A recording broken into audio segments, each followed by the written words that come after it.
Pokemon Go is finally out, allowing fans everywhere to finally live out the dream promised in that legendary teaser video of being a Pokemon trainer. Well, I mean kind of. This is a far cry from, well, this, but it's here. It's available on both iOS and Android devices, and here are 10 things you need to know when you start a new game of Pokemon Go. At number 10, get a grip on the tracking system and use it to your advantage. Niantic hasn't given players many answers to the multitude of questions players have, but we have learned how many systems work. Or at least sort of. Learn how the tracking system works in the bottom right hand corner of the main map screen. This will help you find the Pokemon that you want. The more footprints, the further the distance. Treat the Pokemon tracker like a 9x9 grid where the top left is the closest and the bottom right is the furthest. This is how you can get a grip on walking towards the Pokemon that you want. Go straight in any direction to start. If the Pokemon moves down one slot, it might be a fluke. Be patient.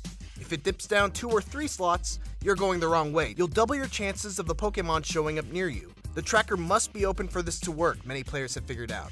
It's a weird and vague system, but it helps. Number 9, catching Pokemon. Catching Pokemon will obviously be your top priority when you start up Pokemon Go for the first time, and as such, it's really important to know the tips that come along with catching Pokemon, especially since you only have a limited number of Pokeballs. The little circle at the center of the screen is not only an indicator of timing, but it also lets you know how difficult this Pokemon will be to catch.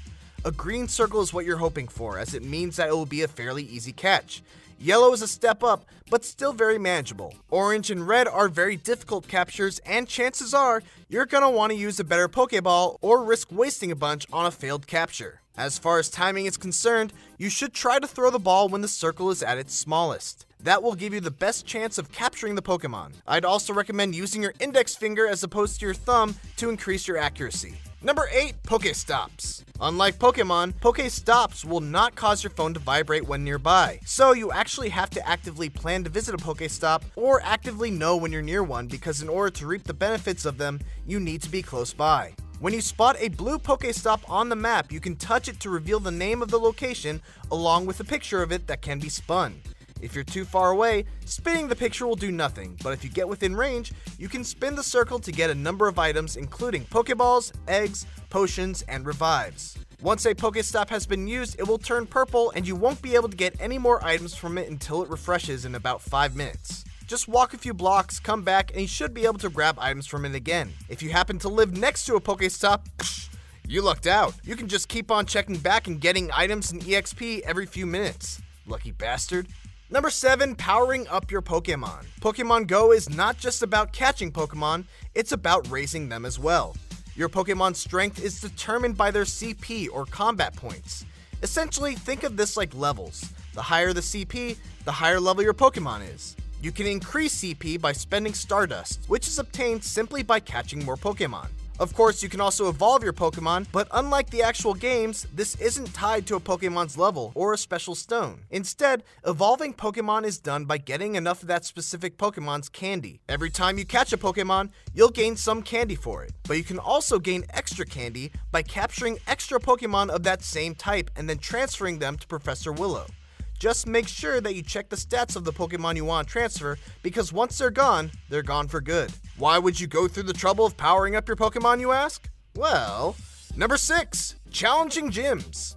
Like in the games, gyms are where the toughest trainers in the region gather. Unlike the games, you can actually become a gym leader yourself if your Pokemon are strong enough. But we're getting ahead of ourselves here. Gyms are those large red, blue, or yellow landmarks on your map that you won't even be able to interact with until you're trainer level 5. Once you are level 5 though, and you're able to choose what team you want to join, you'll also be able to either challenge opposing gyms or train at your own. If you attack a gym controlled by another team, you'll have to start at the bottom, battling the weakest Pokemon placed inside the gym, and work your way all the way up the ladder until you get to the gym leader. Every time you win against the gym leader, you'll knock down that gym's prestige until eventually you'll kick them out altogether. If you have the strongest Pokemon at a gym your team controls, you can actually even become the gym leader. On the other side of that, if you train at a gym you control, defeating the Pokemon placed inside, you'll actually be able to improve its prestige and make the gym better equipped to fend off challengers. It's a pretty cool, almost turf war style of conflict, and it opens it up for the truly hardcore Pokemon Go players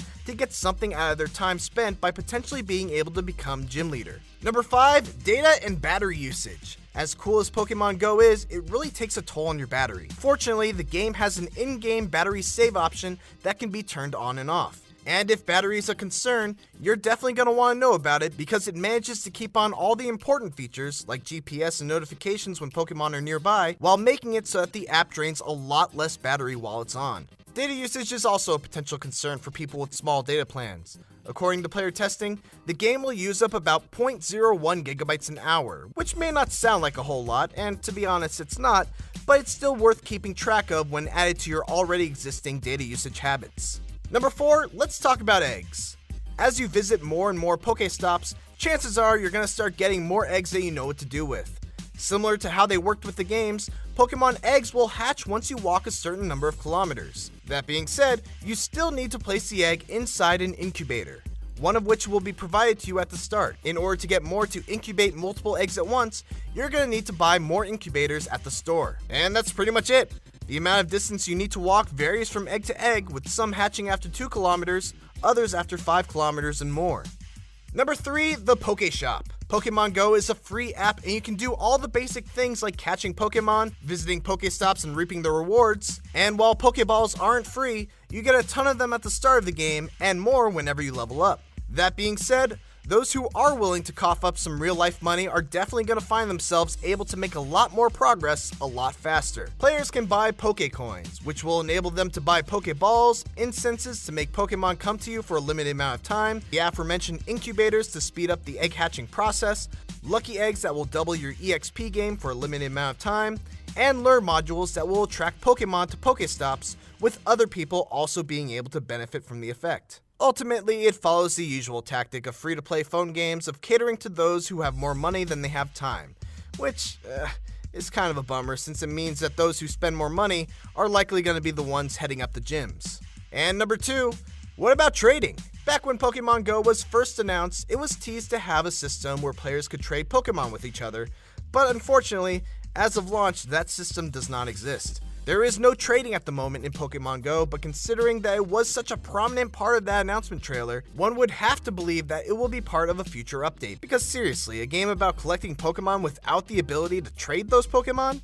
And finally, number 1, seriously you guys, be careful when playing this game. It's great that a game like Pokemon Go is able to encourage people to get out of their house and walk around outside and actually rewards them for doing so, but like the game says, remember to be alert at all times. There has been a fake news story making its rounds around social media about a kid getting stabbed because he wandered into a bad neighborhood while being too focused on Pokemon Go. And it's a fake story, but situations like that are certainly plausible when it comes to this game. It almost feels like there's a clock counting down to the first instance of a kid who gets hit by a car while near a busy intersection. Please, please, please don't let that happen.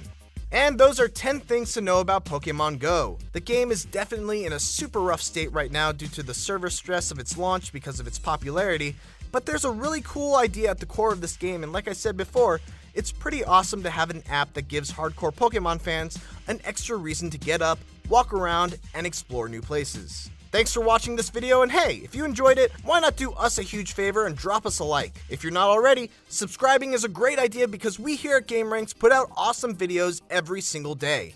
Thanks once again, and I'll see you next time.